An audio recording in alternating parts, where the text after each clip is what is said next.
그리스도 부활하셨습니다. 네. 교계에서 유명하신 목사님이 쓰신 책 가운데 제 심기를 건드렸던 제목의 책이 한 권 있습니다.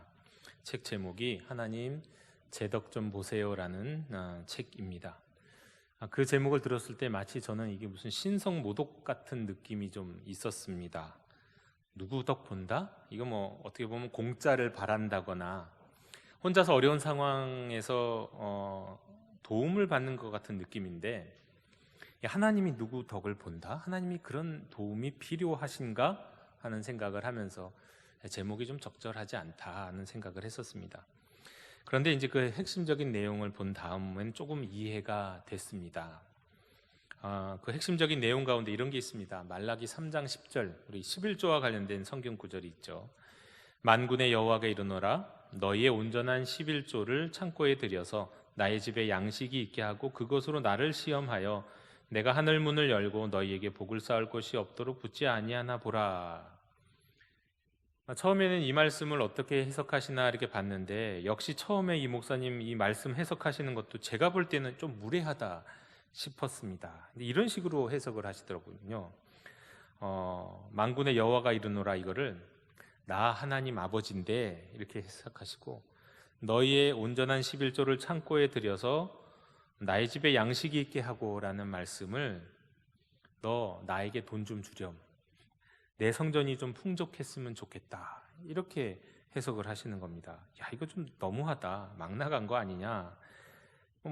당연히 그런 생각할 수밖에 없습니다. 창조주 하나님이 모든 것이 다 하나님의 것인데 한 점도 안 되는, 먼지도 되지 못한 우리의 것을 갖고 뭐 하나님이 그렇게 필요하시다고, 그걸 갖고 뭐 하나님 채우고 하나님 그걸 달라고 하실라나, 뭐 이런 생각을 하게 된 거죠.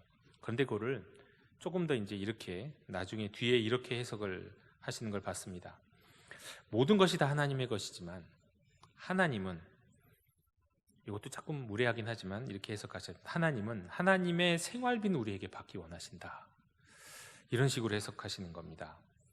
그러면서 덧붙인 게, 마치 부모가 백만장자라 하더라도 자식이 생활비를 보내주면 그걸 기뻐하듯이 하나님도 우리가 드리는 것으로 하나님의 성전의 양식을 삼고 싶어 하신다, 이런 얘기다, 이제 이런 뜻으로 해석하신 거죠. 그러니까 하나님과 우리의 관계를 부모 자식의 맥락에서 이제 말씀하면서 하나님 제 덕 좀 보세요 라고 말씀한 겁니다. 신방 중에 우리 어르신들과 이야기를 나누면 그런 걸 종종 느낄 때가 있습니다. 이제 어르신들이 자신의 과거, 인생의 과거에 화려했던 부분들을 이야기하실 때는, 자랑하실 때가 있으시죠. 자랑하실 때는 자랑과 더불어서 그 한켠에 씁쓸함이 느껴질 때가 참 많습니다. 왜냐하면 이게 지나가 버린 일이거든요.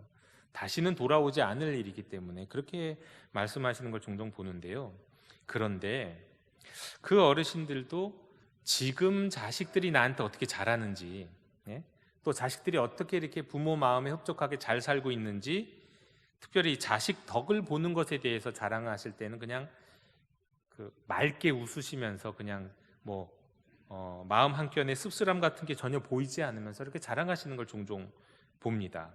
그렇죠. 많은 분들이 무슨 말씀으로 시작해도 끝에 가서는 자식 자랑으로 끝나는 경우가 정말 많습니다. 근데 마치 우리 하나님 아버지의 마음도 비슷하다고 그 목사님의 책에서는 그렇게 얘기하고 있는 겁니다. 하나님 제 덕 좀 보세요, 이게 뭐냐? 개인적으로 하나님 제 덕 좀 보세요. 그러니까 하나님이, 제가 정말 하나님을 기쁘게 해드릴 수 없는 자이지만 그래도 그 하나님의 말씀에 합당하게 순종할 때 그 작은 것으로 하나님이 기뻐하신다, 이런 의미로 하나님 제 덕 좀 보세요, 이런 이제 책 제목을 적은 거죠. 저는 이제 이 책을 보면서 사실은 하나님과 우리의 관계를 생각하기보다는 부모님과 우리의 관계, 자녀의 관계에 대해서 더 많이 생각하게 됐던 것 같습니다. 그리고 저는 이제 그 책을 읽은 다음부터는 이제 조금 생각이 바뀌어서 그런 표현을 저도 이제 쓰기 시작했습니다. 하나님이 우리 덕을 보면 참 좋겠다. 그리고 내 부모님도 내 덕을 좀 보셨으면 좋겠다. 그리고 우리 교인 어르신들도 자식 덕을 좀 보면서 살았으면 좋겠다, 이런 생각을 하게 됐습니다. 자, 오늘은 어버이 주일이죠. 어버이 주일입니다. 근데 오늘 성경 본문을 제가 신명기 5장 16절에서 찾았습니다. 사실은 출애굽기에도 10계명의 말씀이 있는데 이제 신명기에서 찾은 이유는 우리가 이제 신명기를 아침마다 큐티하고 있기 때문이기도 하고, 이 신명기는 신명기의 10계명과 출애굽기 10계명이 살짝 다른 이유는, 출애굽기 10계명은 시내산에서 이스라엘 백성이 이제 막 출애굽하고 광야의 생활을 시작할 때 주신 계명이라면, 이 신명기의 말씀은 이제 광야 생활 다 끝나고 출애굽한 세대는 거의 다 죽고 이제는 그 다음 세대가, 출애굽한 다음 세대가 이제 가나안으로 들어가기 직전에 듣는 하나님의 십계명이기 때문에 살짝 달라서 제가 신명기의 말씀을 꼽았습니다. 우리 개신교의 분류에 따르면은 하나님 사랑에 관한 계명이 1계명부터 4계명이고 5계명부터 10번째 계명까지가 이제 사람을 사랑하는 것과 관련된 계명입니다. 그래서 첫 번째 계명, 1번부터 첫 번째부터 네 번째 계명을 보통 첫 번째 돌판에 있다고 생각하고요. 그리고 5번째부터 10번째까지의 계명을 두 번째 돌판에 있다고들 보통 이야기하고 그렇게 분류를 합니다. 그런데 이 5계명이 말하자면 이 두 번째 돌판, 인간 관계와 관련된 것, 사람을 사랑하고 이웃을 사랑하는 것과 관련된 것에 있어서 제일 앞에 있다는 것을 우리는 주목할 필요가 있습니다. 왜요? 5계명 다음에 6계명이잖아요. 6계명은 살인하지 말라거든요. 근데 그 살인하지 말라보다 앞에 있는 계명이 내 부모를 공경하라입니다. 괜히 그렇게 말씀하신 게 아니거든요. 이유가 있기 때문입니다. 더 소중하다는 거예요. 더 근본적으로 중요하다는 이야기를 지금 하고 있는 겁니다. 왜 그럴까요?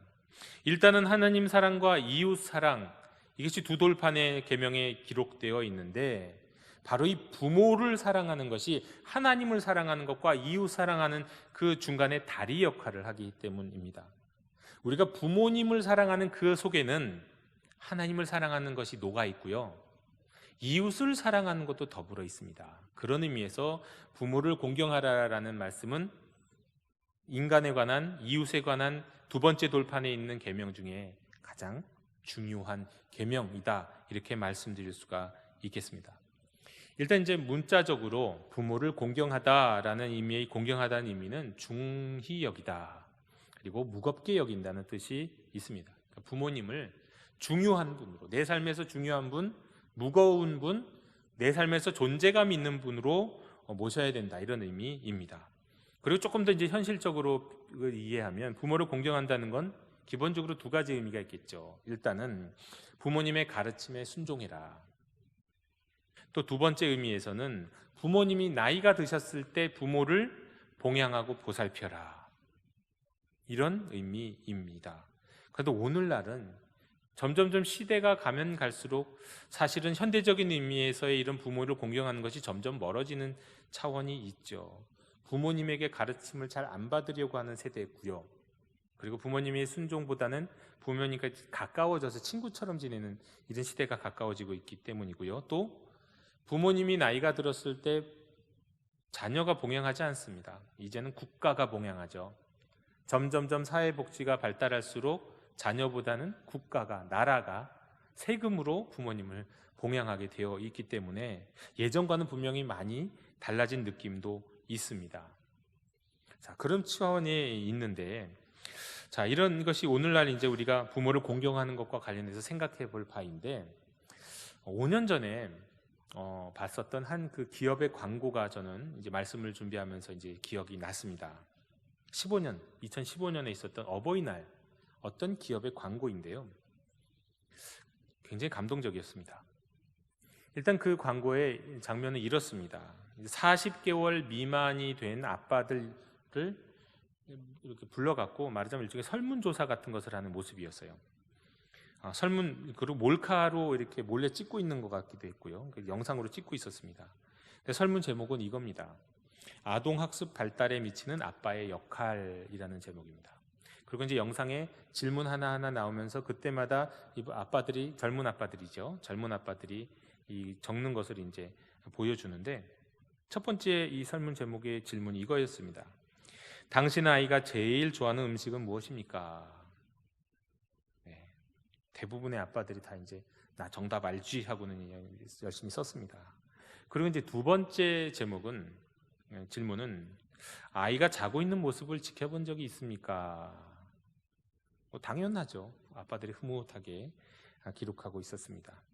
그리고 세 번째 질문, 당신의 차, 핸드폰, 책상, 지갑에 아이의 사진이 몇 장이 있습니까? 이거 없는 아빠들이 어디 있겠습니까? 활짝 웃으면서 아빠들 다 자신 있게 막 기록해 나갔습니다. 그리고 네 번째 질문, 최근에 아이를 안아본 일이 있습니까? 물론이죠. 또 다섯 번째 질문, 아이에게 사랑한다고 말한 적이 있습니까? 이 다섯 번째 질문은 아이들이 40개월 미만의 아빠라는 걸 한번 양해해 주십시오. 현실적으로는 아이들이 초등학교 고학년만 돼도 이렇게 하기가 쉽지는 않거든요. 아빠들이 이런 말 하기가 쉽지는 않은데, 그래도 40개월 미만의 아빠니까 다 그랬을 겁니다. 그러니까 모든 아빠들이 아주 자신감 있게 웃으면서 이제 답을 했죠. 그런데 정말 중요한 질문은 그 다음부터였습니다. 똑같은데 조금 다른 질문, 대상만 바뀐 질문이 이어졌습니다. 첫 번째 질문, 아버지에게 사랑한다고 말한 적이 언제입니까? 아빠들의 모습에서 침묵이 보였습니다. 두 번째, 아버지가 제일 좋아하는 음식을 알고 있습니까? 아빠들이 눈만 깜빡깜빡하고 있습니다. 그리고 세 번째, 최근에 아버지를 안아본 적이 있나요? 아빠들의 모습에서 한숨 그리고 눈물 어림이 보였습니다. 그리고 네 번째, 아버지의 자는 모습을 지켜본 적이 있나요? 당신의 차, 핸드폰, 책상, 지갑에 아버지의 사진은 몇 장이나 있습니까? 이 젊은 아빠들이 울먹였습니다. 그리고 바로 그 순간에 이제 TV에서, 그 앞에 있던 텔레비전에서 아버지가 등장합니다. 그 젊은 아빠의 아버지. 깜짝 놀라고 아빠들이 미소를 지으면서 쳐다봅니다. 거기에는 그 아빠에 대한 아빠들의 아버지에 대한 이제 인터뷰가 있었는데, 대부분의 그 내용이 내가 젊을 때, 어렸을 때 우리 자식들에게 충분히 해주지 못한 것에 대한 후회, 안타까움들을 소외하는 내용이었습니다. 자식들이 그냥, 젊은 아빠들이 다 눈물을 흘립니다. 그리고 이제 마지막으로 그 젊은 아빠들의 아버지들이 이제 손주를 안고 그 방으로 이제 들어오는 장면, 그 장면으로 이제 그 광고가 마무리되는데 감격 그 자체였죠. 저는 이 광고를 보면서 왜 10계명에 부모를 공경하라는 말씀만 있고 자식을 사랑하라는 말씀은 없는지를 확실히 알 수 있었습니다. 이해가 됐습니다. 자식을 사랑하는 거는 웬만해서는, 특히 이제 40개월 미만의 자녀를 두고 있는 웬만한 아빠들에게 있어서는 본능적인 거죠. 사실 자랑할 것도 못 됩니다. 내가 우리 자식을 이렇게까지 사랑한다고. 그럼 어디 자랑할 겁니까? 그냥 다 그렇게 하는 건데요. 물론 그 방법과 내용들은 분명히 또 다르지만, 차이는 있지만 말이죠. 굳이 말할 필요도 없어요. 하지만 부모 사랑도 아니고 부모를 공경하라고 말씀합니다. 어려우니까 그렇겠죠. 그게 쉬운 일이 아니니까, 자연스러운 일이 아니니까 말이죠. 또 어떤 분은 이 말씀 갖고 굉장히 은혜 받는 분이 있는데요. 너의 부모를 사랑하라 하지 않고 내 부모를 공경하라 말씀하신 게 참 은혜가 된다는 분도 있습니다. 사랑은 마음대로 되는 게 아니거든요. 그런데 공경은 또 내가 노력하면 되는 거거든요. 할 수도 있는 거거든요. 그게 은혜가 된다라는 분들의 이야기도 참 많이 들었습니다. 자, 그런데 오늘 우리가 읽은 성경 말씀에서 부모를 공경한다는 것은 조금 다른 의미들이 또 그 안에 숨겨져 있습니다. 첫 번째로, 하나님이 이 부모를 공경하라고 말씀하신 이유는 자신의 근본을 잊지 말라는 말씀입니다. 자신의 근본을 잊지 마라. 인간에게요. 너는 진화론의 자연 발생설이 말하는 것처럼 부모도 없이 조상도 없이 스스로 만들어진 존재가 아니다. 어버이도 없이 생긴 존재가 아니다. 너는 뿌리가 있고 그 뿌리에 뿌리가 있다. 그리고 뿌리에 뿌리를 이어가면 그 존재의 근원에 하나님이 계신다. 이걸 잊지 말라는 겁니다. 우리가 방금 전에 찬양에서 들었던 것처럼 너의 참 부모가 누구이신지를 알아라 라는 말씀과도 맥이 닿아 있는 이야기입니다. 인간은 천상천하 유아독존이 아니라는 거예요. 부모에게서, 부모를 통하여 하나님으로부터 이 땅으로 왔다. 이 사실을 기억하라는 거예요. 두 번째로, 내 부모를 공경하라는 말씀에는 정반대 이면의 뜻이 담겨 있습니다. 이건 부모를 공경하라는 말씀이 1차적으로는 자식에게 주신 말씀이잖아요. 그런데 그것이 가능하기 위해서 또한 부모에게 주신 말씀이기도 한 겁니다. 이런 의미입니다. 내 부모를 공경하라는 말씀은 너의 자녀가 너의 부모인 너를 공경할 수 있도록 내가 그렇게 책임지고 가르쳐라, 이런 의미가 담겨 있는 겁니다. 4월 마지막 주에 제가 신명기 6장 쉐마의 말씀으로 말씀을 나눴는데, 다시 한번 정리를 해드리면, 하나님은 하나님의 백성 가운데 모든 부모된 자에게 주신 말씀이 쉐마의 말씀인데요. 이스라엘아 들으라, 우리 하나님 여호와는 오직 유일한 여호와이시니 너는 마음을 다하고 뜻을 다하고 힘을 다하여 내 하나님 여호와를 사랑하라 말씀하시면서 이 내용을 먼저 마음에 새기고, 부모인 너의 마음에 새기고, 그 다음에 내 자녀에게 부지런히 가르치며 집에 앉았을 때든지 길을 갈 때든지 누워있을 때든지 일어날 때든지 이 말씀을 강론하라 하시면서 그걸 자녀들에게 가르치라고 계속 강조해서 말씀하십니다. 모든 상황에서요. 모든 상황에서 가르쳐라. 여러분, 성경에 따르면 신앙 정승, 믿음의 교육, 신앙의 교육의 주체는 교회나 학교가 아닙니다. 철저히 부모입니다. 교회는 이렇게 가르치고 학교도 이렇게 가르치라라는 말씀이 직접적으로 성경에 나와 있지 않습니다. 오직 부모에게만 내 자녀를 주의 교육과 주의 교양과 훈계로 가르치라고, 또 비슷한 말씀으로 부모에게만 하시는 말씀이 가득합니다. 여러분, 믿음의 가정이라고 하는 건 온 가족이 함께 교회에 다니는 가정, 보통 이렇게 생각하지만 그 정도가 아니에요. 믿음의 가정은 자녀가 부모를 통해서 믿음의 이야기를 듣는 가정입니다. 그게 믿음의 가정이죠. 그러니까 부모가 믿음의 뿌리고 통로가 되는 가정이 믿음의 가정이지, 우리 가족들은 다 교회 다녀요, 그러니까 믿음의 가정이에요, 이렇게 막이 어려운 겁니다. 그런데 현실은 어떻습니까? 저도 그런데요. 사실은 상당수가 부모님을 통해서 교회를 나오기는 해도 신앙은 교회를 통해서 가는 경우가 많죠. 신앙을 책임져 주는 영역은 교회인 겁니다. 계기는 가정이지만 공부를 학원에다 맡기듯이 신앙은, 믿음은 교회에다 맡기는 거, 여러분, 이게 성서적일까요? 교회가 부모님에게 자녀 신앙 교육을 도와달라고 이야기하지 않나요? 유년부모, 유치부에서, 각 부서에서 부모님들한테 부탁을 하잖아요. 우리 부서에서 이렇게 아이들 양육하려고 하는데 부모님 좀 도와주세요. 이게 도대체 주객이 전도된 겁니다. 이건 비성서적인 것이 현실입니다. 여러분, 자녀의 신앙은 여러분의 책임입니다.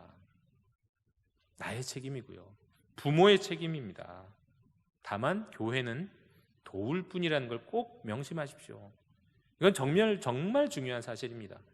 오늘 우리 그리스도인들이 이걸 꼭 분명히 확인하고 회복해야 되는 내용입니다. 세 번째로, 내 부모를 공경하라는 말씀 속에는요, 이런 의미가 있습니다. 부모에게 순종하는 훈련을 통해서 겸손을 배우라. 그리고 하나님께 순종하는 것을 훈련하라. 여러분, 성경에서는, 특별히 구약 성경에서는 죄를 휘브리스, 교만이라고 말합니다. 죄의 근원이 교만이에요. 근데 이 교만이라고 하는 그 오늘의 현대 정신과 상당히 일치합니다. 왜냐하면 이 현대 사회는 인간 중심주의적인 문명을 갖고 있기 때문입니다. 이건 자본주의든 사회주의든 똑같아요.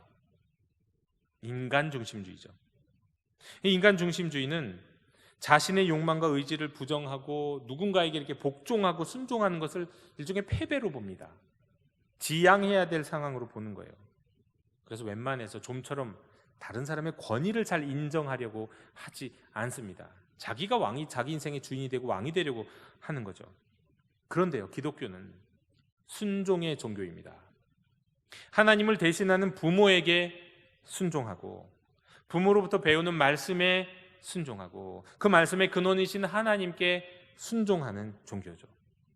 그렇다고 해서 결코 체제수능적인 인간들을 만들어내는 것도 아닙니다. 다만 인간이 죄인이라 그 본성상 교만함이 있고 어떤 권위도 인정하고 싶어 하지 않고 하나님께나 누구에게나 순종하려고 하지 않는데, 기독교는 순종을 통해서 겸손하게 만들면서 그 죄인의 본성, 교만을 이기도록, 죄를 이기도록 우리를 인도한다는 거죠.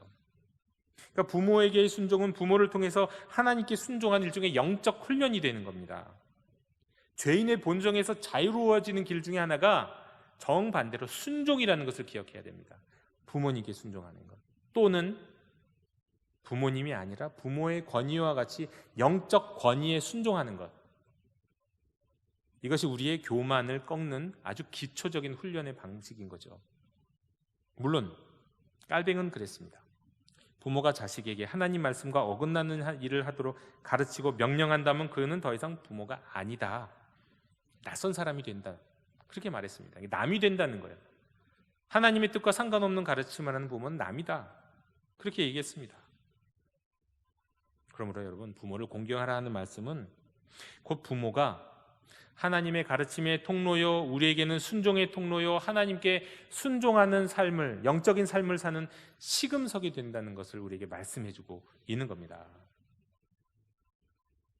자, 그러면 이렇게 또 생각할 때 저는 또 이런 질문이 딱 떠오르더라고요. 묵상을 하는데, 그럼 과연 우리가 이렇게 하나님의 말씀대로 잘 양육하는 부모가 되면, 내 자녀를 그렇게 양육하면 그 아이가 반드시 훌륭한 믿음을 가진 아이가 될까? 가끔 보면 믿음의 가정에서 그렇지 않은 자녀처럼 보이는 사람들이 많이 있기 때문이다. 좀 있는 게 아니라 꽤 많아요. 네, 보통 우리 교인들도 그런 말씀하시거든요. 가끔도 시험 든대요. 목회자 자녀들을 보면서 시험이 든다고 그런 말씀을 하시거든요. 그래서 이렇게 말씀드리고 싶어요. 예전에 이제 우리 아이가 달라졌어요라는 프로그램이 있었죠. 그래서 이제 많은 사람들이 봤는데, 그 프로그램에서 결론은 이겁니다. 문제 아이는 없고 문제 부모가 있다. 그러니까 아이를 어떻게 고치려고, 아이를 어떻게 달라지게 하려고 하는 막 노력을 하는데, 결국 그 방식이라는 게 뭐냐면 부모가 달라지는 거다. 이제 거기서 그렇게 가르쳐 주는 거죠. 예. 그러니까 어떻게 보면 아이들을 바꾸려고 하지 않고 부모가 바뀌려고 하라, 이거는 많은 경우 사실입니다. 많은 경우. 하지만 절대적 사실은 아닙니다. 부모가 잘 가르치고, 심지어 부모가 참 좋은 부모라 하더라도 페류나가 나올 수 있는 겁니다. 그게 인생이죠. 세상이 이렇게 단순하지 않다는 거죠. 나는 가해자의 엄마입니다라고 하는 책이 있습니다. 그 책에 보면 미국의 총기 난사 사건의 모델이라고 할 수 있는 콜럼바인 고등학교의 총기 난사 사건을 다루고 있는데요. 나는 가해자의 엄마입니다. 이 책을 쓴 사람은 그 콜럼바인 총기 난사 사건의 가해자 2명 중에 한 명의 엄마가 쓴 글이에요. 가해자의 엄마가, 피해자도 아니고요. 그때 이제 13명이 죽고 24명이 큰 부상을 입었는데, 이제 사람들은 생각하면 이 가해자 엄마가 이제 후회하는, 내가 자식을 잘못 키웠지, 그걸 내가 그때 이렇게 못했습니다라는 후회하는 내용일 것 같은데, 물론 그렇게 후회하는 후회가 들어있지만 가만히 또 찬찬히 보면 그 부모가 특별히 잘못한 게 없는 내용입니다. 실제로 이 부모는, 이 엄마는 그냥 대학에서 장애인 학생을 가르치고 또 지역 활동 열심히 하는, 그러니까 봉사활동 열심히 하는 그런 평범한 엄마였어요. 자녀를 양육하는 데 있어서도 나름 신경 많이 쓰고, 자녀를 막 버려두고 그런 엄마가 아니고, 막 자녀를 막 상처를 주고 막 그런 엄마가 아니었습니다. 그런데도 그런 자녀가 나왔어요. 그래서 이 엄마는 내가 혹시 뭘 잘못했는지를, 막 잘못 양육했는지를 한번 막 돌아보고, 그런데 특별한 게 안 나와요.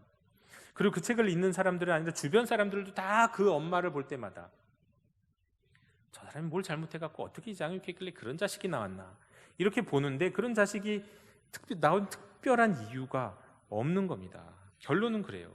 특별한 이유가 없다. 잘못 양육해서 꼭 그게 아니라는 겁니다. 그렇습니다, 여러분. 완벽하게 우리가 좋은 환경에서 산다고 해갖고, 또 그렇게 잘하고 그렇게 산다고 해서 암이 안 걸립니까? 얼마든지 좋은 부모 아래서도 좀 이상한 자녀들이 나올 수 있는 겁니다. 물론 또 끝까지 봐야 될 필요도 있겠지만요. 여러분, 성경에 보면 사무엘을 가르치고 양육하고 부모의 역할을 했던 엘리, 엘리 대제사장의 이야기가 나오죠. 그 엘리 대제사장의 아들이 홈리와 비느하스인데 대개 성경에서는 그 홈리와 비느하스가 아주 폐륜하로 나와요. 그러니까 엘리는 하나님 앞에서는 아주 신실한 사람이었지만 자녀 교육은 잘못시킨 사람으로 대표적으로 언급되는 사람이거든요. 그런데 저는 그 성경을 볼 때마다 왜 그렇게 봐야 하지 않는 생각을 종종 합니다.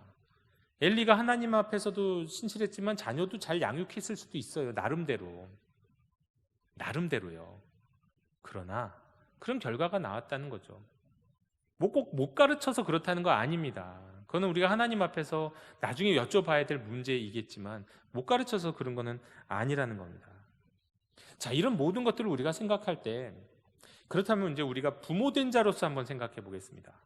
부모된 자로서 10계명의 이 제5계명과 관련해서 하나님은 마지막에 부모된 사람들에게 과연 무엇을 물으실까? 무슨 기준으로 나중에 너 잘했네 못했니 이렇게 말씀하실까요? 어떻게 우리를 어떻게 보면 심판하실까요? 어떤 기준으로 말이죠. 전 그런 질문이 생깁니다. 많은 분들이 그런 얘기를 하세요. 나는 정말 우리 아이들 키우는데 열심히 최선을 다했다고. 정말 나 먹을 거 못 먹고 나 가지고 싶은 거 안 가지면서 우리 자식들 키우느라고 열심히 했다고. 근데 그렇게 말하는 것으로 여러분 결코 만족할 수 없습니다. 왜 그렇습니까? 그건 믿지 않는 사람들도 다 하는 일이에요. 누구는 안 그러나요? 다 자식을 위해서는 먹고 싶은 것도 다 자기 먹고 싶은 것도 자식에게 먼저 주고 또 자식이 더 좋은 일을 할 수 있도록 아껴가면서 살아가죠. 그거 갖고 하나님 앞에서 나는 내 자식을 최선을 다해서 키웠습니다. 이렇게 얘기할 수 있는 건가요? 그렇지 않습니다. 주님은 우리에게 최선을 다해서 너의 자식 양육해라고 말씀하신 적은 없는 것 같아요. 그러면 어떻게 가르치라고, 어떻게 양육하라고 말씀하셨을까요? 오늘 사실 이미 예배 시작할 때 또 우리가 이미 성경 속에서도 이미 말씀하셨습니다. 제가 말씀드렸습니다. 주님은 우리에게 부모에게 자녀를 주님의 교양과 훈계로 양육하라고 하셨습니다. 최선을 다해서 키우라고 안 하셨어요. 에베소서 6장 6절에 보면 아비들아 너희 자녀를 노엽게 하지 말고 오직 주의 교훈과 훈계로 양육하라 그렇게 말씀하셨거든요. 기준은 주님의 교훈과 훈계로 양육하는 것이 기준이지 하나님 앞에서 우리가 내가 이렇게 우리 아이들을 가르쳤습니다, 양육했습니다, 그 말씀이 기준이 되어야지 최선을 다했다 갖고 되는 게 아니라는 겁니다. 이 말씀은 공동번역에 따르면요 주님의 정신으로 교육하고 훈계하라는 뜻입니다. 주님의 정신으로요. 그러니까 문자적으로 뭐 훈계하라는 얘기가 아니에요. 그러니까 예를 들면은 그냥 단지 성경 교육 많이 시키고 많이 외우고 많이 기도하게 하면 된다, 그거 아니라는 거예요. 그것도 중요한 것이지만 그걸로는 부족하다는 거예요. 주님의 정신으로, 예수 그리스도의 정신으로, 성경의 정신으로 가르치라는 겁니다. 사랑, 용서, 포용 뭐 이런 거겠죠. 그리고 희망, 희생. 그러니까 말씀이 가르치시는 그 문자를 넘어서 그 정신으로 가르쳐라. 이것이 모든 부모에게 주시는 하나님의 말씀입니다. 또 부모를 공경하는 것도 우리가 문자를 넘어서 그 정신으로 부모를 공경하고 그 취지에 순종해야 될 필요가 있습니다. 보면 성경의 말씀에 보면 이런 말씀들이 있는데요. 출애굽기랑 레위기에 보면은 부모를 치거나 저주하면 사형에 처하라는 말씀이 있어요. 보통 구약의 말씀, 율법의 말씀은 동형복수법이에요. 그러니까 한 대 맞으면 한 대 때리고 잃어버린 게 있으면 빼앗은 게 있으면 그 빼앗은 만큼 갚으면 되는 거예요. 딱 1대1이에요. 그런데 부모에 대해서는 그렇지 않아요. 부모를 중히 여기기 때문에 부모를 저주하거나 치면 사형에 처한다는 거예요. 그만큼 중히 여기라. 마음이 안 가도 그렇게 부모님을 공경하라 이거예요. 신명기에서는 모세가 백성들을 모아놓고는 이제 이렇게 말씀합니다. 부모를 경홀히 여기는 자는 저주를 받으라 할 것이요 모든 백성은 아멘 할 것이라. 이거예요. 제가 지금 여기에서 여러분들께 이렇게 말씀하는 겁니다. 부모를 경홀히 여기는 자는 저주를 받으라. 그러면 여러분이 크게 아멘 하는 거예요. 그런 일이 이스라엘 백성들 가운데, 모세 가운데 이루어졌죠. 또 구약 성경에 바르면 말세에 있는 일 중에 이런 일이 있습니다. 에스겔 22장 7절에 말세에는 무슨 일이 일어나냐? 부모를 없인 여긴다. 또 미가서 7장 6절에 의하면 아들이 아버지를 멸시하고 딸이 어머니를 대적하고 며느리가 시어머니를 대적한다. 이게 말세에 일어나는 일이라고 나오고 있습니다. 여러분, 우리가 하나님의 말씀을 순종할 때는 그 말씀 문자 그 자체보다 그 정신을 따라야 될 필요가 있어요. 미국 텍사스에서 있었던 일입니다. 가족을 버리고 30년 동안 외지에서 살았던 아버지가 있었습니다. 가족과 자식들은 그 아버지를 거의 잊어버리고 살았죠. 그런데 그 아버지가 죽을 때 유서를 썼어요. 그 유서에 가족 품에 안겨서 장례를 치르고 싶다 유서를 쓰고 죽었습니다. 그 소식이 전해졌습니다. 아버지가 죽은 이후에. 다 많은 가족들은 아버지가 우리에게 해준 게 뭐야? 우리 버리고 떠났는데 우리 아버지도 아니야? 뭐 이런 식으로 반응했겠죠. 외면했습니다. 그런데 그 중에 이제 장남이 자신의 어떤 그 농사를 지었나 본데 그 농사의 미천인 트랙터를 전당 잡히고 그 돈으로 아버지 장례를 정성껏 치러드렸습니다. 그리고는 이제 장례가 다 끝난 다음에 가족들이 모인 곳에서 장남이 하는 얘기가 뭐냐? 이렇게 얘기합니다. 성경에 내 부모를 공경하라 하였지 어떤 부모를 공경하라 하지 않았다. 내 부모를 공경하라 하지 어떤 부모를 공경하라 하지 않았다. 여러분, 이것이 어떻게 보면 문자적으로 말씀을 순종하는 것 같지만 사실 그 말씀의 본래의 정신대로 순종한 겁니다. 부모를 공경하되 어떻게 해요? 너의 부모면 그냥 그 부모가 어떤 부모이든지 간에 그 부모가 나쁘고 어떻고 간에 버리고 간 어떤 상처를 주고 어떻고 간에 그냥 너의 부모를 공경하라. 사랑하라는 게 아니에요. 사랑이 안 되면 사랑할 수 있는 부모님도 많이 계시지만 사랑이 안 되는 부모님도 많거든요. 그런 경우에도 공경하라 말씀하신 겁니다. 여러분, 이런 장남과 같은 이들에게 주신 하나님의 약속이 바로 오늘 읽은 말씀 뒷부분입니다. 그리하면 여호와가 내게 준 땅에서 내 생명이 길고 복을 누리리라. 이런 이들에게 주신 하나님의 약속입니다. 여러분, 여기서 생명이 길다고 할 때 생명은 단지 수명이 긴 것만 얘기하는 게 아닙니다. 생명은 수명뿐만 아니라 그 삶의 질도 얘기하는 거예요. 그러니까 오래 사는 것, 장수하는 것뿐만 아니라 그 삶이 복되게 될 것이다. 행복한 삶을 살게 될 것이다 라는 말씀, 복된 인생이 될 것이라는 약속인 것입니다. 우리 영도교회 형제자매 여러분, 마지막으로 이렇게 말씀드리고 싶습니다. 이 변함없으신, 어제나 오늘이나 변함없으시고 동일하신 우리 주님의 말씀에 내 부모를 공경하라 하셨습니다. 여러분, 이 말씀에 그 정신에 안팎으로 그리고 여러 가지 의미가 담겨있는 오늘 말씀들 다 기억하시면서 그 말씀에 순종하셔가지고 순종하심으로 정말 복된 인생, 생명의 길이와 또 생명의 질에 있어서 만족할 만하고 흡족할 만한 복된 인생을 사시는 여러분이 되시기를 주님의 이름으로 축원합니다. 기도하겠습니다. 하나님, 오늘 주신 말씀이 우리 영도교의 모든 형제 자매님들의 삶에서 이루어질 수 있도록 인도해 주시옵소서. 내 부모를 공경하라는 말씀 속에 담긴 여러 가지 의미들을 우리가 기억하면서 그 말씀 앞에서 그 말씀을 따르고 순종하면서 하나님 앞에 나아가고 하나님께 순종하는 저희들의 인생 되게 해 주옵소서. 그리고 내 부모를 공경할 때 그 공경해 주신 약속, 땅에서 내 생명이 길고 복을 누리리라고 하신 그 약속을 누리는 모든 주님의 자녀들 될 수 있도록 인도해 주시옵소서. 예수 그리스도 이름으로 기도드립니다. 아멘.